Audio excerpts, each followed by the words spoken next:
पाठीमागच्या व्हिडिओमध्ये आपण सराव संच 3.3 अभ्यासलेला आहे.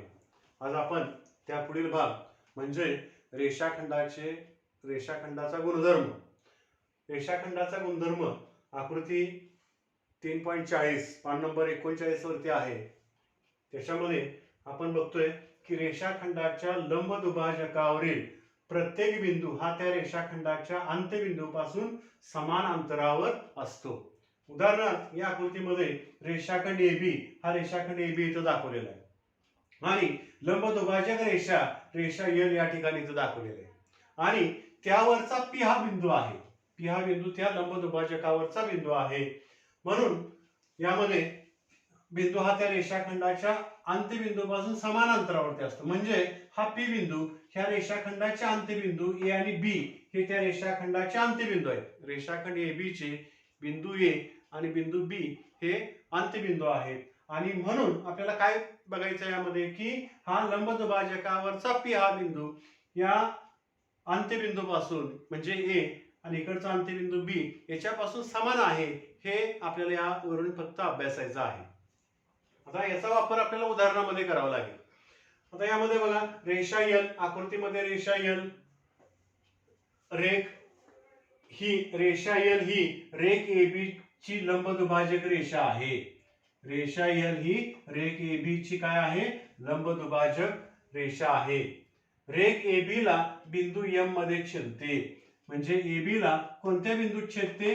तर बिंदू M या बिंदूमध्ये छेदते. बिंदू P हा म्हणजे इथं दाखवलेला बिंदू P हा रेषा L वरील म्हणजे रेषा L जी आहे त्या रेषा L वरील कोणताही एक आपण असा बिंदू घेतलेला आहे आणि म्हणून या गुणधर्माच्या आधारे हा बिंदू म्हणजे लंब दुभाजकावरचा कोणताही बिंदू हा या अंत्यबिंदूपासून समान अंतरावरती असतो. म्हणजेच PA अंतर आणि PB अंतर हे समान असतं. म्हणजेच लेंथ PA समान लेंथ PB म्हणजे PA आणि PB हे समान लांबीचे असतात हे लक्षात घ्यायचं आहे. समजा यावरती आपण आणखी एखादा इथं समजा Q हा बिंदू घेतला असता तरी देखील हे QA अंतर आणि हे QB अंतर हे देखील या ठिकाणी समान आलं असतं. म्हणजे QA आणि QB अशा लंब दुभाजकावरचा प्रत्येक बिंदू ह्या अंत्यबिंदूपासून समान अंतरावरती असतो हे यावरून आपल्याला सिद्ध होतं. आता त्या पुढील भाग आपण या ठिकाणी बघणार आहे की रेषाखंडाच्या टोकापासून म्हणजे रेषाखंडाचे जे टोक आहेत A आणि B हे रेषाखंडाचे टोक आहेत. आकृती 3.41 पुस्तकामध्ये दाखवलेले आहे. रेषाखंडाच्या टोकापासून म्हणजे A आणि B ही जी दोन टोक आहेत या अंत्यबिंदूपासून कोणताही बिंदू त्या रेषाखंडाच्या लंब दुभाजकावर असतो. म्हणजे यामध्ये आपण असं लक्षात घ्यायचं आहे की हा P बिंदू हा त्या लंब दुभाजकावरील बिंदू असतो. उदाहरणार्थ बिंदू P हा रेषाखंड AB च्या टोकापासून बिंदू P हा बघा या ठिकाणी बिंदू P हा रेषाखंड AB ची टोक म्हणजे या ठिकाणी हे अंत्यबिंदू A आणि B यापासून समदूर असलेला कोणताही एक बिंदू आहे असं म्हणलेलं आहे की A आणि B पासून हा P हा समदूर समान अंतरावर म्हणजे PA आणि PB हे अंतर समान आहे असं लक्षात घेतलं तर यामध्ये कोन PMA हा कोन PMA हा कोन 90 अंशाचा असतो. तसेच कोन PMB हा देखील 90 अंशाचा असतो. म्हणजेच रेख PM हा लंब असतो. कशावरती असतो? तर रेख AB वरती लंब असतो हे लक्षात घ्यायचं आहे. म्हणजेच रेषाखंडाच्या टोकापासून समदूर असणारा कोणताही बिंदू म्हणजे हा P हा इथं समदूर असलेला बिंदू आहे. हा बिंदू त्या रेषाखंडाच्या लंब दुभाजकावर असतो. म्हणजे P हा बिंदू ह्या रेषाखंडाचा जो लंब दुभाजक आहे म्हणजे रेषा L ही त्याची लंब दुभाजक रेषा आहे. त्या लंब दुभाजक रेषेवर असलेला हा P बिंदू आहे हे या ठिकाणी सिद्ध होतं. म्हणजेच या ठिकाणी कोन PMA हा 90 अंशाचा असणार आहे आणि कोन PMB हा देखील 90 अंशाचा असणार आहे. तर या पद्धतीनं आपण कोन दुभाजकाचा गुणधर्म हा भाग बघतोय. कोन दुभाजकाचा गुणधर्म ह्याच्यावरती देखील सराव संचामध्ये उदाहरण असतात. कोन दुभाजकाचा गुणधर्म काय आहे तर कोन दुभाजकावरील प्रत्येक बिंदू हा त्या कोनाच्या भुजापासून भुजा म्हणजे बाजू बाजूपासून समदूर असतो. समदूर म्हणजे समान अंतरावर असतो. कोन दुभाजकावरील प्रत्येक बिंदू हा त्या कोनाच्या भुजापासून समदूर असतो. उदाहरणार्थ आकृती 3.42 मध्ये कोन PQR हा कोन दाखवलाय आणि त्याचा किरण QS हा कोन दुभाजक आहे. किरण QS हा PQR चा काय आहे, कोन दुभाजक आहे. म्हणजे दुभाजक याचा अर्थ काय, दोन समान भाग करतो. PQR चा दोन समान भाग म्हणजे कोन PQS आणि कोन SQR असे दोन समान भाग करतो. म्हणून यामध्ये आपल्याला असं म्हणता येईल की रेख AB लंब AC जर आपण काढला, म्हणजे या कोन दुभाजकावरचा कोणताही बिंदू एक घेतला आपण, समजा कोन दुभाजकावरचा बिंदू A घेतला आणि A पासून भुजा किंवा किरण QP वरती या ठिकाणी B बिंदू म्हणजे लंब टाकला, रेख AB हा लंब टाकला किरण QP आणि रेख AC हा लंब टाकला किरण QR, तर या ठिकाणी आपल्याला असं दिसून येईल की AB माप आणि हे AC माप समान असतं. म्हणजेच A पासून B म्हणजे AB अंतर आणि AC अंतर हे समान असते, किंवा रेख AB एकरूप रेख AC असतं, हे यामध्ये लक्षात घ्यायचं आहे. म्हणजेच कोन दुभाजकावरचा प्रत्येक बिंदू हा त्या कोनाच्या बाजूपासून समान अंतरावर असतो. म्हणजे A हा बिंदू हा कोन दुभाजकावरचा बिंदू आहे. बाजू PQ आणि बाजू QR ह्या कोनाच्या बाजू आहेत, ह्याच्यापासून हा समान अंतरावर असतो. म्हणजेच AB समान AC असतं. AB समान AC. समजा या ठिकाणी आपण दुसरा घेतला बिंदू, समजा इथं आपण L घेतला, तर LM हा LM घेतला आणि हे LN असं घेतलं, तर LM समान LN येणार आहे. LM आणि LN कसं येणार आहे, समान. म्हणजे L हा बिंदू या दोन्ही भुजापासून समान अंतरावरती असतो. म्हणजेच कोन दुभाजकावरचा प्रत्येक बिंदू हा त्या कोनाच्या भुजापासून समदूर असतो, समान अंतरावर असतो. हे लक्षात घ्यायचं आहे की हा जो कोन दुभाजक आहे यावरती आपण असंख्य बिंदू घेऊ शकतो. यातील प्रत्येक बिंदू ह्या बाजूपासून, म्हणजे हे जे कोनाच्या बाजू आहेत ह्या बाजूपासून समान अंतरावरती असतात, हे यावरून सिद्ध होतं. त्यानंतर पुढचा मुद्दा आपण या ठिकाणी बघणार आहे की कोनाच्या भुजापासून समान अंतरावर असणारा कोणताही बिंदू त्या कोनाच्या दुभाजकावरती असतो. म्हणजे त्याचा थोडक्यात व्यत्यास आहे. कोनाच्या भुजापासून म्हणजे कोनाची भुजा या ठिकाणी समजा PQ ही भुजा आहे आणि इकडची QR ही भुजा आहे आणि ह्याच्यापासून समान अंतरावर, म्हणजे A हा जर समान अंतरावर असेल, म्हणजे AB अंतर आणि AC अंतर हे जर समान अंतर असेल, तर आपल्याला असं लक्षात घेता येईल की कोन ABQ आणि कोन ACQ हे दोन्ही या ठिकाणी काटकोन होणार आहे. म्हणजे रेख AB हा लंब असतो. कुणाला लंब असतो, तर बाजू PQ किंवा किरण PQ किंवा किरण QP असं म्हणता येईल. ह्या किरण QP ला हा रेख AB हा लंब असणार आहे. म्हणजेच कोन ABQ हा 90 अंश असणार आहे. तसेच या ठिकाणी रेख AC हा लंब असणार आहे कुणाला, QR ला, म्हणजे बाजू QR ला. म्हणजेच कोन ACQ हा देखील 90 अंश असणार आहे. म्हणजेच काय, तर कोनाच्या भुजापासून, कोनाची ज्या भुजा आहेत PQ आणि QR ह्या कोनाच्या भुजा आहेत. कुठल्या कोनाच्या, तर PQR या कोनाच्या भुजा आहेत. या भुजापासून समान अंतरावर, समान अंतरावर म्हणजे हा A हा समान अंतरावर आहे, म्हणजे B आणि C अंतर समान आहे असणारा कोणताही बिंदू त्या कोन दुभाजकावरती असतो. म्हणजेच A हा बिंदू हा QA या किरण कोन दुभाजकावरती आहे, हे यावरून सिद्ध होतं. म्हणजेच कोन PQR मध्ये PQR च्या अंतर्भागात A हा बिंदू असा आहे की रेख AC लंब किरण QR आणि रेख AB लंब किरण PQ असं आहे या ठिकाणी. आणि AB आणि AC समान असेल तर आपल्याला असं म्हणता येईल की बिंदू A हा कोन दुभाजकावरचा बिंदू आहे. म्हणजेच या ठिकाणी याला आपण QS, या ठिकाणी हा QS हा कोन दुभाजक आहे, या कोन दुभाजकावरचा A हा बिंदू आहे, हे लक्षात घेता येईल. म्हणजेच किरण QA हा कोन PQR चा दुभाजक आहे. किरण QA हा PQR चा कोन दुभाजक आहे, असंही या ठिकाणी आपल्याला सिद्ध होतं. तर या पद्धतीनं हा गुणधर्म मध्ये भाग 1 आणि 2 जो आहे तो या ठिकाणी लक्षात घ्यायचा आहे. नंतर त्रिकोणातील बाजू व कोन यांच्या असमानतेचा गुणधर्म आपण थोडक्यात बघणार आहे.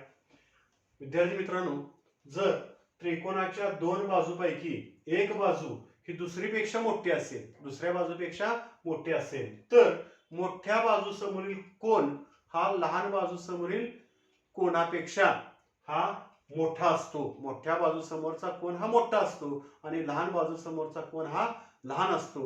हे यामध्ये लक्षात घ्यायचं आहे. म्हणजे त्रिकोणामध्ये कोणत्याही दोन बाजू जर आपण विचार घेतला तर एक बाजू दुसरीपेक्षा जर मोठी असेल तर मोठ्या बाजूसमोरचा कोन मोठा असतो आणि लहान बाजूसमोरचा कोन हा लहान असतो. उदाहरणार्थ आकृतीमध्ये त्रिकोण एबीसी दाखवलेला आहे आणि एबीसी मध्ये कोन बी 30 अंशात दाखवलाय, कोन सी 60 अंशात दाखवलाय आणि कोन ए हा 90चा आहे, काटकोन दाखवलाय. म्हणजे थोडक्यात त्रिकोण एबीसी हा काटकोन त्रिकोण आहे, 30 60 90चा दाखवलेला आहे. आता यामध्ये कोन ए चं माप 90, कोन बी 30 अंश आणि कोन सी 60 अंश आहे. मग सर्वात मोठा कोन कुठला आहे तर 90 अंशाचा आणि सर्वात लहान कोन कोणता आहे 30 अंशाचा आहे. म्हणजे सर्वात मोठा कोन हा 90 अंशाचा आहे म्हणून त्याच्या समोरची बाजू BC ही सर्वात मोठी बाजू आणि सर्वात लहान कोन कुठला आहे 30 अंशाचा. म्हणून या त्रिकोणाची सर्वात लहान बाजू कुठली तर AC ही सर्वात लहान बाजू. हे यामध्ये लक्षात घ्यायचं आहे. म्हणजेच यामध्ये बाजू BC ही मोठी बाजू आहे. सर्वात मोठी बाजू कुठली आहे BC, कारण का हा सर्वात मोठा कोन A आहे आणि त्याच्या खालोखाल जर आपण विचार केला तर 60 म्हणजे 90 पेक्षा 60 हा कोन मोठा आहे, म्हणजे 90च्या खालोखाल 60 आहे म्हणून त्याच्या समोरची बाजू 60च्या समोरची बाजू AB हा जर क्रम आपण लक्षात घेतला तर सर्वात मोठी बाजू BC म्हणजे 90 अंशा समोरची बाजू सर्वात मोठी, त्याच्या खालोखाल 60 अंश 60 अंशा समोरची बाजू कुठली आहे AB ही बाजू AB आणि सगळ्यात लहान बाजू 30 अंशा समोरची बाजू कुठली आहे AC ही 30 अंशा समोरची बाजू सर्वात लहान बाजू. तर अशा पद्धतीने हा क्रम यामध्ये लक्षात घ्यायचा आहे. आता इथे दाखवलेला आहे की सर्वात मोठा कोन किती अंशाचा आहे 90चा, तो सगळ्यात मोठा म्हणून त्याच्या समोरची बाजू सगळ्यात मोठी BC, त्याच्या खालोखाल कुठला आहे 60 अंशाचा म्हणून त्याच्या समोरची बाजू कुठली आहे AB आणि त्याच्या खाली सर्वात लहान कोन कुठला आहे 30 अंशाचा म्हणून सर्वात लहान बाजू कुठली AC. तर अशा पद्धतीने हा भाग इथे लक्षात घ्यायचा आहे. त्याचबरोबर आणखी एक मुद्दा यामध्ये लक्षात घ्या की त्रिकोणाच्या कोणत्याही दोन बाजूंची बेरीज ही तिसऱ्या बाजूच्या लांबीपेक्षा मोठी असते. उदाहरणार्थ आपण AB अधिक AC ही जर बेरीज घेतली आपण तर ही BC पेक्षा मोठी असते. कोणत्याही दोन बाजूंची बेरीज, उदाहरणार्थ या ठिकाणी समजा BC अधिक AC घेतला तर ह्या दोघांची बेरीज ही कोणापेक्षा AB पेक्षा मोठी असते. हाही मुद्दा यामध्ये लक्षात घ्यायचा आहे. उदाहरणामध्ये आपल्याला महत्वाचं आहे की पुन्हा एकदा सांगतोय की त्रिकोणाच्या कोणत्याही दोन बाजूंची बेरीज ही तिसऱ्या बाजूच्या लांबीपेक्षा कशी असते मोठी असते. उदाहरणार्थ AB अधिक AC ही मोठी असणार आहे बेरीज कुणापेक्षा ह्या BC पेक्षा. तर अशा पद्धतीनं हाही मुद्दा या ठिकाणी लक्षात घ्यायचा आहे. यानंतर आपण सराव संच 3.4 हा भाग बघतोय. सराव संच 3.4 हा भाग बघतोय. 3.4 मधला प्रश्न पहिला आणि दुसरा सुरुवातीला या ठिकाणी आपण अभ्यासणार आहे. पहिला प्रश्न काय बघा की आकृतीमध्ये बिंदू A हा कोन XYZ च्या दुभाजकावर आहे. जर AX बरोबर 2 सेंटीमीटर तर AZ काढा. AX 2 सेंटीमीटर असेल तर AZ काढायचा आहे. या आकृतीमध्ये या ठिकाणी किरण YA हा कोन XYZ चा कोन दुभाजक आहे आणि आपल्याला माहिती आहे की यामध्ये AX लंब आहे किरण YX वरती आणि रेख AZ लंब आहे किरण YZ वरती. मग आपल्याला यावरून आपल्याला गुणधर्म माहिती पाहिजे आहे की कोन दुभाजकावरचा हा YA हा कोन दुभाजक आहे आणि कोन दुभाजकावरील प्रत्येक बिंदू हा बाजूपासून समदूर अंतरावरती असतो. म्हणजेच या गुणधर्माच्या आधारे कोन दुभाजक कोनाच्या कोन दुभाजकावरील प्रत्येक बिंदू त्या कोनाच्या बाजूपासून समान अंतरावरती असतो. या गुणधर्मानुसार या ठिकाणी AX जेवढं माप असणार आहे तेवढंच AZ माप असणार आहे. परंतु आपल्याला या ठिकाणी काय दिलंय AX माप दिलंय म्हणजेच या ठिकाणी ती मांडलेलं आहे लेंथ AZ बरोबर AZ आणि AX समान असणार आहे. लेंथ AZ समान लेंथ AX. एक्स दिलाय तुम्हाला 2 सेंटीमीटर, म्हणून एजेड सुद्धा किती असणार आहे या ठिकाणी 2 सेंटीमीटर. याचं कारण काय, तर कोन दुभाजकावरील प्रत्येक बिंदू त्या कोनाच्या बाजूपासून समान अंतरावरती असतो. या गुणधर्मानुसार हे दोन्ही माप समान असणार आहे, म्हणजे एक्स जेवढा आहे तेवढाच एजेड असणार आहे. हे यावरून आपल्याला लक्षात येतं. म्हणून लेंथ एजेड बरोबर 2 सेंटीमीटर. आता प्रश्न क्रमांक 2 या ठिकाणी आपण बघूया. आकृतीमध्ये कोन आरएसटी, कोन आरएसटी बरोबर 56 अंश दिलेला आहे. आरएसटी या ठिकाणी आरएसटी 56 अंश दिलेला आहे आणि रेख पीटी लंब किरण एसटी आहे आणि रेख पी आर लंब किरण एस आर आहे आणि पी आर एकरूप पीटी दिलेला आहे. पी आर एकरूप पीटी दिलेला असेल तर कोन आर एस पी या कोनाचं माप काढायचं. आर एस पी या कोनाचं माप काढायचं. आता आपल्याला माहित आहे की गुणधर्म लक्षात घ्या की कोन दुभाजकावरचा प्रत्येक बिंदू हा त्या कोनाच्या बाजूपासून समदूर अंतरावरती असतो. म्हणजे या कोन आर एस टी या कोनाचा किरण एस पी हा कोन दुभाजक आहे आणि पी हा त्या कोनावरील बिंदू आहे, म्हणून पीटी जेवढा आहे तेवढाच पी आर असणार आहे. आणि कोन दुभाजक त्या कोनाचं 2 समान भाग करतो. कोन दुभाजक त्या कोनाचं काय करतो, 2 समान भाग करतो. हाही गुणधर्म या ठिकाणी लक्षात घ्यायचा आहे. कोन दुभाजक त्या कोनाचं, कोन दुभाजकच म्हणजे कोनाचं समान भाग करणारा किरण. आणि म्हणून आपण असं लक्षात घ्यायचं आहे की किरण एस पी हा या ठिकाणी कोन आर एस पीचा, आर एस टीचा, आर एस टी या कोनाचा, म्हणजे आर एस टी हा जो कोन आहे या कोनाचा किरण एस पी हा कोन दुभाजक आहे. आणि म्हणून कोन आर एस पी जेवढा असणार आहे तेवढाच कोन टी एस पी असणार आहे. आर एस पी आणि टी एस पी हे दोन कोन समान मापाचे असणार आहेत. आणि म्हणून कोन आर एस पी माप कोन आर एस पी समान माप कोन टी एस पी हे दोन्ही कोन या ठिकाणी समान आहेत. परंतु यापैकी आपल्याला माप या ठिकाणी दिलंय, आर एस टीचं माप दिलंय. आर एस टी हा टोटल माप दिलंय. आता टोटल माप दिलंय, एकूण कोणाचं माप तुम्हाला दिलंय, आर एस टीचं माप. मग आर एस टी कोणाच्या बेरजे एवढा आहे, तर आर एस टी हा आर एस पी अधिक टी एस पी च्या बेरजे एवढा आहे. आर एस टी हा आर एस पी अधिक टी एस पी याच्या बेरजे एवढा आहे. आर एस पी म्हणजे इथून इथपर्यंतचा आणि टी एस पी हा या दोघांच्या बेरजे एवढा आर एस टी आहे, असं यावरून आपल्याला लक्षात येतं. आणि म्हणून इथं आपल्याला समीकरण 1 मध्ये आपण काय म्हटलंय की हे दोन्ही कोन एकरूप आहेत. आर एस पी एकरूप टी एस पी आहेत कोन दुभाजकाच्या गुणधर्मानुसार. परंतु माप कोन आर एस टी हा या आर एस पी अधिक टी एस पी च्या बेरजे एवढा आहे. आणि परंतु या ठिकाणी टी एस पी आणि आर एस पी समान आहे, म्हणून याचं मी नाव चेंज केलं. टी एस पी च्या ऐवजी या ठिकाणी आर एस पी असं नाव या ठिकाणी लिहिलं. टी एस पी चं नाव काढून या ठिकाणी हे दोन्ही समान आहेत म्हणून टी एस पी चं नाव काढून या ठिकाणी आर एस पी या कोनाचं नाव लिहिलं. मग माप कोन आर एस टी बरोबर माप कोन आर एस पी अधिक माप कोन आर एस पी असं झालं. एकूण किती आर एस पी झाले, 2 आर एस पी झाले. या ठिकाणी 2 गुणिले माप कोन आर एस पी आणि 2 इकडे आणला, 56 भागिले 2 म्हणजेच 2 न भागल्यानंतर माप कोन आर एस पी चं माप किती येणार, 28. म्हणजेच माप कोन आर एस पी हा एक 28 अंशाचा असणार आहे आणि दुसरा पण 28 अंशाचा असणार आहे. तर अशा पद्धतीनं या ठिकाणी हा दुसरा प्रश्न इथे या ठिकाणी लक्षात घ्यायचा आहे. यानंतर प्रश्न क्रमांक 3, त्रिकोण पी क्यू आर मध्ये पी क्यू बरोबर 10 सेंटीमीटर, क्यू आर बरोबर 12 सेंटीमीटर, पी आर बरोबर 8 सेंटीमीटर. तर त्रिकोणाचा सर्वात मोठा आणि सर्वात लहान कोन ओळखा सांगितलेला आहे. बघा या ठिकाणी आकृती आपण अशी काढायची, पी क्यू आर यामध्ये हा क्यू आर 12 सेंटीमीटर आहे, पी क्यू 10 सेंटीमीटर आहे आणि पी आर हे 8 सेंटीमीटर असा अंदाजे दाखवलेला आहे माहितीसाठी फक्त. आपल्याला माहिती आहे की इथं मी लिहिलेलं आहे त्रिकोण पी क्यू आर मध्ये P Q 10 centimetre, R Q ही 12 सेंटीमीटर आहे आणि पी आर किती आहे या ठिकाणी 8 सेंटीमीटर आहे. मग त्रिकोणात मोठ्या बाजू समोरील कोन मोठा असतो. लक्षात घ्या, आपण मागाशी गुणधर्म पाहिलेला आहे की त्रिकोणामध्ये मोठ्या बाजू समोरचा कोन मोठा असतो आणि सर्वात लहान बाजू समोरचा कोन हा सर्वात लहान बाजू समोरील कोन सर्वात लहान असतो. तर अशा पद्धतीनं त्रिकोणात मोठ्या बाजू समोरचा कोन मोठा असतो आणि सर्वात लहान बाजू समोरचा कोन हा लहान असतो. या गुणधर्मानुसार सर्वात मोठी बाजू कुठली आहे, आर क्यू. मग आर क्यूच्या समोरचा कुठला कोन आहे, पी हा सगळ्यात मोठा येणार आहे. त्याच्या खालोखाल कुठली बाजू आहे, लहान पी क्यू. त्याच्यानंतरचा लहान कोन कुठला येणार आहे, कोन आर. आणि सगळ्यात लहान बाजू कुठली आहे, 8 सेंटीमीटरची. त्या समोरचा कुठला म्हणजे हा कोन क्यू, म्हणजे क्यू हा सगळ्यात लहान कोन येणार आहे. सगळ्यात मोठ्या बाजू समोरचा कोन पी हा सर्वात मोठा येणार आहे. म्हणजेच बाजू इथं मी असं मांडलेलं आहे की बाजू सगळ्यात मोठी बाजू आर क्यू, कारण का 12 सेंटीमीटर आहे. त्याच्या खालोखाल पी क्यू, पी क्यूची लांबी किती आहे 10, म्हणजे 12 मोठा आहे, त्याच्यापेक्षा 10 लहान आहे, त्याच्यापेक्षा 8 बाजू पी आर ही लहान आहे.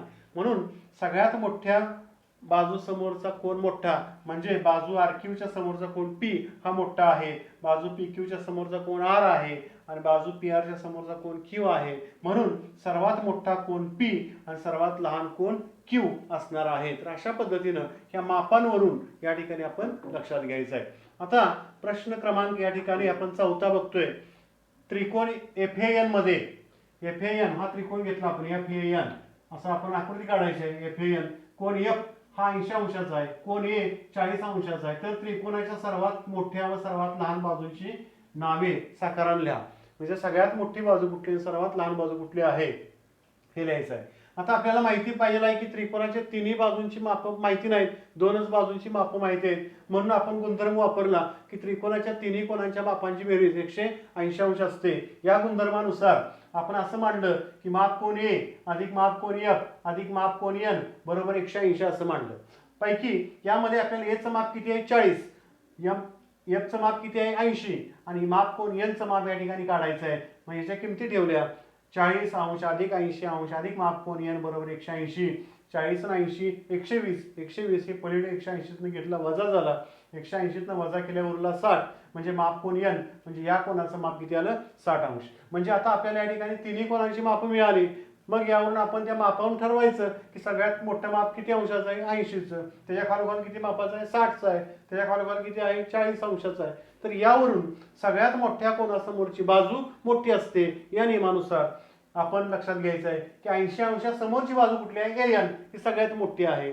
त्याच्या खालोखाल कुठला आहे 60चा आहे, इथला 60 अंश असणार आहे.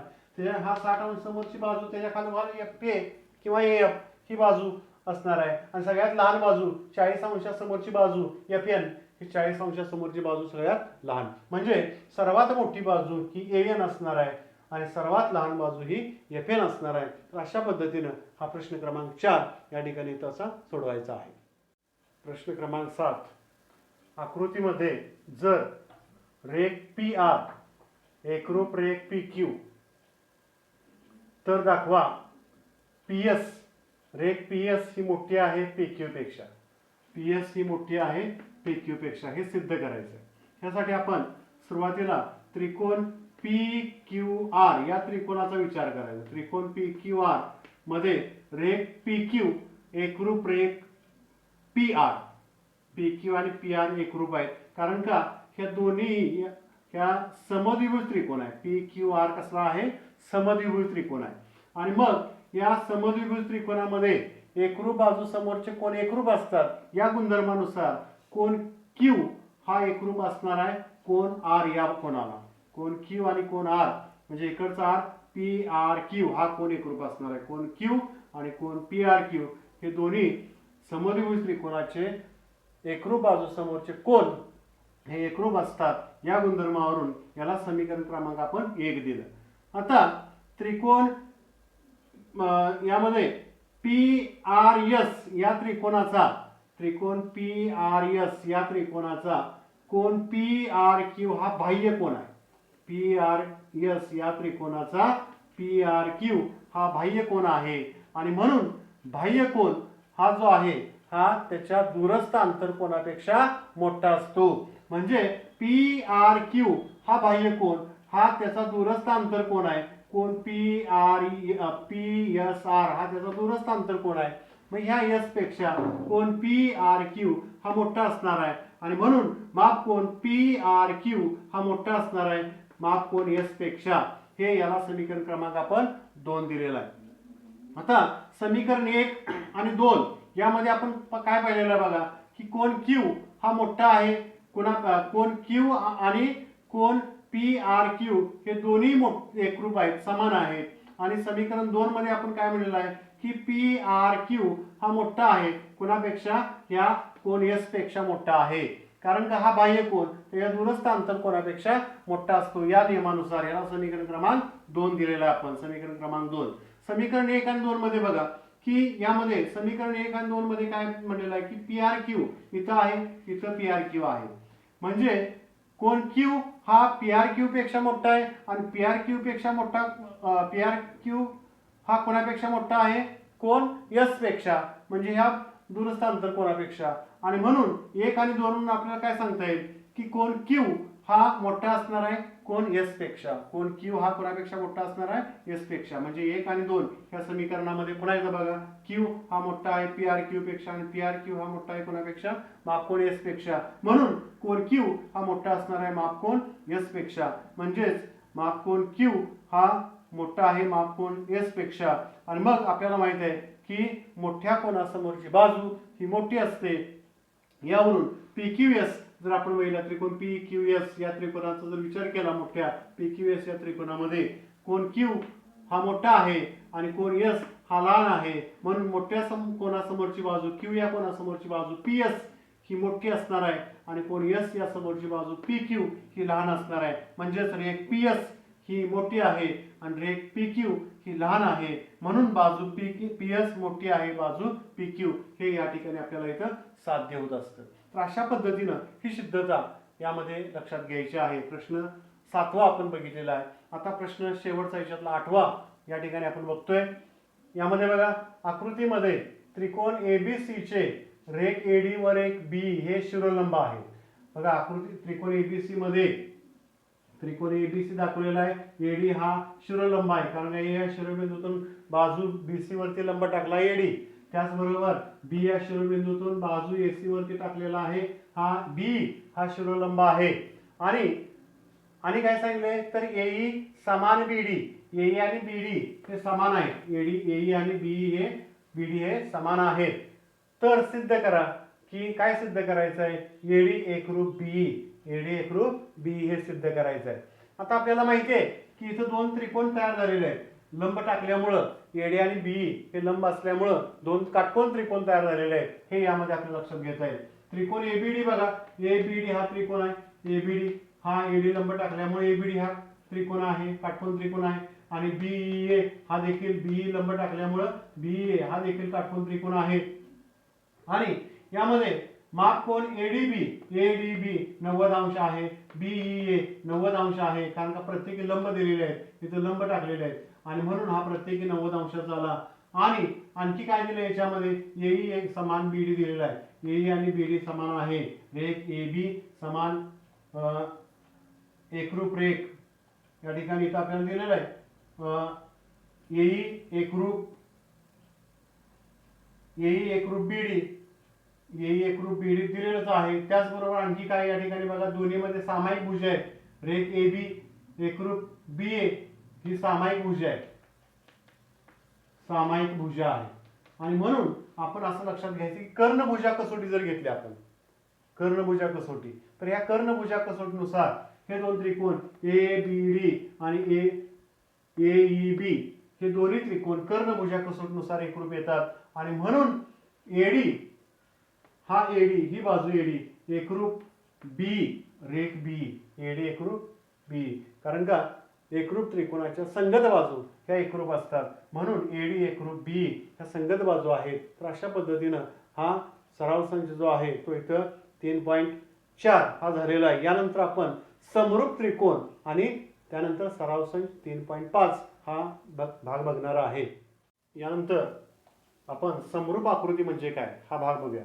की ज्या आकृत्यांचे आकार सारखे असतात परंतु माप भिन्न असतात अशा आकृत्यांना समरूप आकृती असे म्हणतात. उदाहरणार्थ इथं बघा, मी एक लहान आयत काढलेला आहे आणि एक मोठा आयत काढलेला आहे. त्याच्यामध्ये आकार सारखा आहे पण माप त्यांची भिन्न आहेत, म्हणून ह्या दोन्ही आकृत्या समरूप आकृत्या आहेत. तसेच एक मोठा लहान त्रिकोण काढलाय आणि एक मोठा त्रिकोण काढलाय, तर एक आकार सारखे आहेत पण माप भिन्न आहेत, म्हणून अशा आकृत्यांना आपण समरूप आकृती असे म्हणतो. या इयत्तेमध्ये आपण समरूप त्रिकोण या संदर्भात अभ्यास बघतोय. समरूप म्हणजे त्रिकोणा संदर्भातला अभ्यास बघतोय. समरूप त्रिकोण कसा असतो तो, तर यामध्ये त्रिकोणातील समरूपता म्हणजे काय, तर दोन त्रिकोण समरूप असण्यासाठी त्यांच्या संगत बाजू प्रमाणात असावे लागतात आणि संगत कोण एकरूप असावे लागतात, तर ते दोन त्रिकोण समरूप असतात. म्हणजे यापैकी म्हणजे एक बाजू आणि दोन कोण संगत कोण एकरूप असतील, तर अशा ह्या ज्या कसोट्या आहेत त्याला आपण त्रिकोण समरूपतेच्या कसोट्या म्हणतोय. त्याच्यामध्ये वेगवेगळ्या कसोट्या आहेत. बाबा कसोटी आहे, बाकोबा कसोटी आहे, कोबाको कसोटी आहे, कर्णभुजा कसोटी आहे. अशा कसोट्या याच्यामधून आपल्याला लक्षात घेता येतात. आता सुरुवातीला आपण समरूपता म्हणजे काय बघा. आपण समजा त्रिकोण एबीसी आणि त्रिकोण पी क्यू आर असे दिलेले आहे आणि या त्रिकोण एबीसी आणि त्रिकोण पी क्यू आर मध्ये आपण शिरोबिंदूची संगती 6 प्रकारे लावू शकतो. हे आपण मागे पाहिलेलं आहे. तर यामध्ये समजा एक संगती आपण घेतली एबीसी संगत पी क्यू आर, ही शिरोबिंदू संगती विचारात घेतली आणि या शिरोबिंदूच्या संगतीनुसार संगत कोण एकरूप असतात. म्हणजे ए ला एकरूप कुठला कोण आहे, पी एकरूप आहे. कोण बी ला एकरूप कुठला आहे, कोण क्यू, आणि कोण सी ला एकरूप कोणता आहे, कोण आर. हे कोण एकरूप असतात आणि संगत बाजू प्रमाणात असतात. संगत बाजू म्हणजे ए बी, याला संगत बाजू कुठली असणार आहे, पी क्यू, पी क्यू. आणि बाजू बी सी ला संगत बाजू कुठली येणार आहे, क्यू आर. ही बाजू बी सी ला संगत बाजू क्यू आर आणि बाजू ए बी ला ए सी ला संगत बाजू पी आर, बाजू ए सी ला संगत बाजू पी आर. ह्या संगत बाजूंचं गुणोत्तर किंवा संगत बाजू प्रमाणात असतील तर हे दोन त्रिकोण एबीसी आणि पी क्यू आर हे समरूप त्रिकोण आहेत हे आपल्याला म्हणता येईल. म्हणजेच समरूपतेसाठी असं चिन्ह आहे, हे समरूपतेचं चिन्ह आहे. प्रत्येक वेळेला असं लिहायचं नाही त्रिकोण एबीसी व त्रिकोण पी क्यू आर हे समरूप त्रिकोण आहेत असं हे शब्दात झालं, पण चिन्हात मांडताना असं आडवा एस या ठिकाणी काढायचं आहे की त्रिकोण एबीसी याचं वाचन करताना त्रिकोण एबीसी समरूप त्रिकोण पी क्यू आर हे अशा पद्धतीनं याचं वाचन करायचं आहे. तर यावरती आधारित आपण सराव संच 3.5 मधील गणित अभ्यासतोय. विद्यार्थी मित्रांनो, आपण सराव संच 3.5 की जो या त्रिकोण या प्रकरणातला शेवटचा सराव संच आहे आणि यानंतर पुढील व्हिडिओमध्ये आपण रचना ज्या आहेत ह्या रचना म्हणजे प्रकरण क्रमांक जे 4 आहे ते 4 या ठिकाणी त्रिकोण रचना हे आपण अभ्यासणार आहे. आता ह्या सराव संच 3.5 मध्ये प्रश्न 3 आहेत. ते तिन्ही प्रश्न मी फळ्यावरती इथं सोडवलेले आहेत आणि ते कसे सोडवायचे हे या ठिकाणी तुम्हाला सांगतोय. प्रश्न पहिला आहे, जर त्रिकोण एक्स वाय झेड समरूप त्रिकोण एल एम एन तर त्यांचे एकरूप असणारे संगत कोण लिहा व संगत बाजूंचे गुणोत्तर लिहा. एकरूप असणारे संगत कोण द्यायचे आहेत आणि संगत बाजूंचं गुणोत्तर लिहायचं. कोणते दोन त्रिकोण दिलेत तर एक्स वाय झेड समरूप त्रिकोण एल एम एन दिलेला आहे. एक्स वाय झेड आणि एल एम एन दिला आहे आणि त्याच नावावरून संगती घ्यायची शिरोबिंदूची. एक्स वाय झेड संगत एल एम एन या शिरोबिंदूच्या संगतीनुसार आपण संगत कोण मांडले. म्हणजे कोण एक्स ला संगत कुठला असणार आहे, यल. इथला कोण एक्स ला संगत कोण यल म्हणजे कोण एक्स एकरूप कोण यल हे संगत कोण एकरूप असतात. कोण वाय ना संगत कोण कुठला आहे, यम, म्हणून कोण वाय एकरूप कोण यम. आणि कोण झेड चा संगत कोण या ठिकाणी येणार आहे, यल, म्हणून कोण झेड एकरूप कोण यल. अशा पद्धतीने संगत कोण एकरूप असतात. आणि संगत बाजू याच शिरोबिंदू संगतीवरून संगत बाजू बघा, बाजू एक्स वाय प्रमाणात असणार आहे कोणाबरोबर, भागिले बाजू एल एम. एक्स वाय छेद एल एम प्रमाणात म्हणजे भागाकार या ठिकाणी लक्षात घ्यायचं आहे. एक्स वाय छेद एल एम बरोबर वाय झेड बाजू वाय झेड छेद बाजू एम एन. हे गुणोत्तर समान येणार आहे कोणाबरोबर, बाजू एक्स झेड छेद बाजू एल एन. एक्स झेड पहिला आणि शेवट आणि पहिला आणि शेवट एल एन, एक्स झेड छेद एल एन. तर अशा पद्धतीने संगत बाजूचं गुणोत्तर हे प्रमाणात येतं. प्रमाणात म्हणजे संगत बाजूचा भागाकार हा समान येतो हे यामध्ये लक्षात घ्यायचं आहे. आता प्रश्न क्रमांक 2 या ठिकाणी बघूया आपण. त्रिकोण एक्स वाय झेड मध्ये एक्स वाय 4 सेंटीमीटर दिलाय, वाय झेड 6 सेंटीमीटर दिलाय, एक्स झेड 5 सेंटीमीटर असेल.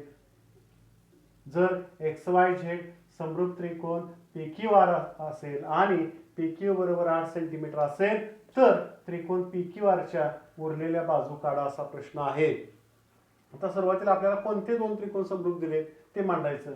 त्रिकोण एक्स वाय झेड समरूप त्रिकोण पी क्यू आर आणि म्हणून त्यांच्या संगत बाजू समरूप त्रिकोणाच्या संगत बाजू प्रमाणात असतात.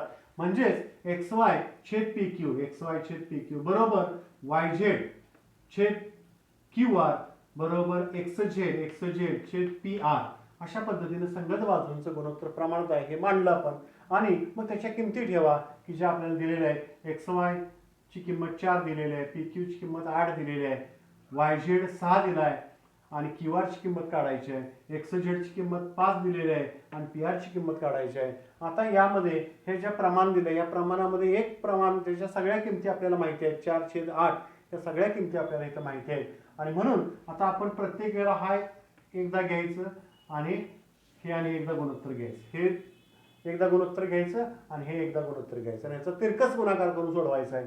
म्हणून या ठिकाणी बघा 4/8 बरोबर 6/QR घेतलं, बरोबर 6/QR यांचा तिरकस गुणाकार 4 ला ह्या QR इथं भागीला इकडे आल्यानंतर गुणला 4 गुणुले QR बरोबर 8 गुणुले 6 म्हणजे 8 संग 48 आणि 4 ने इकडे आणून भागलं 48/4 12×48 म्हणजे 4 ने भागल्या 12 आलं. QR ची किंमत 12 सेंटीमीटर आली. त्याच पद्धतीने आता आपण या ठिकाणी 4/8 बरोबर 5/PR हे या ठिकाणी घेतलं. 4/8 बरोबर 5/PR याचा तिरकस गुणाकार केला 4 गुणुले PR बरोबर 8 गुणुले 5 म्हणजे 8×5 40 आणि 4 ने इकडे आणून भागलं म्हणजे 10×40 PR ची किंमत किती आली 10 सेंटीमीटर आली. तर अशा पद्धतीनं PR ची किंमत 10 आली, QR ची किंमत 12 सेंटीमीटर आली. तर अशा पद्धतीनं हा प्रश्न जो आहे तो दुसरा या पद्धतीने सोडवायचा आहे. आणि प्रश्न क्रमांक 3 शेवटचा काय सांगितलंय बघा की समरूप त्रिकोणांच्या जोडीची कच्ची आकृती काढा असं सांगितलेलं आहे आणि त्रिकोणांना त्या नावं द्या आणि त्यांचे संगत कोन सारख्या कोनाने दाखवा आणि त्रिकोणाच्या संगत बाजूची लांबी प्रमाणात असलेल्या संख्यांनी दाखवा असं या ठिकाणी दाखवलं. त्याची मी फक्त डायग्राम काढलेली आकृती काढलेली आहे. इथं बघा त्रिकोण ABC काढलेला आहे त्याच्यामध्ये आणि इकडचा त्रिकोण PQR काढलेला आहे. ह्याच्यामध्ये संगत कोन हे दाखवलेले आहेत. कोन B ला हा कोन Q संगत कोन सारख्या कोनाने दाखवलेला आहे आणि कोन A ला संगत कोन P आहे हा सारख्या कोनाने दाखवलेला आहे आणि संगत कोन C ला संगत कोन R आहे तो सारख्या कोनाने दाखवलेला आहे. आणि संगत बाजू प्रमाणात कशा आहेत बघा बाजू AB ही 1 आहे तर ह्याच्या बरोबर संगत बाजू PQ किती आहे 2 आहे प्रमाणात आहे. बाजू AC 2 आहे तर त्याच्या संगत बाजू PR 4 आहे प्रमाणात म्हणजे त्याच्या बरोबर दुप्पट अशी दाखवलेली आहे आणि बाजू BC 3 आहे तर बाजू QR ही या ठिकाणी 6 दाखवलेली आहे. तर अशा पद्धतीने ही रफ डायग्राम आपण या ठिकाणी प्रश्न तिसऱ्याची काढायची आहे. तर विद्यार्थी मित्रांनो पुढील आठवड्यामध्ये म्हणजे गुरुवारी आपण त्रिकोण रचना हे प्रकरण क्रमांक 4 हे या ठिकाणी चालू करणार आहे आणि रविवारच्या व्हिडिओमध्ये आपण गणित भाग 1 मधील जे बहुपदी हे प्रकरण चालू आहे त्याचा तुम्ही अभ्यास करायचा आहे आणि त्याच्यामध्ये काही शंका असतील किंवा यामध्ये काही शंका असतील तर मला वैयक्तिक फोन करा किंवा या ठिकाणी जे तुमच्या तुकडीला शिकवणारे जे गणित विषय शिक्षक आहेत त्यांना फोन करून विचारा. काही शंका असतील तर त्या शंकांचं निरसन करून घ्या. धन्यवाद.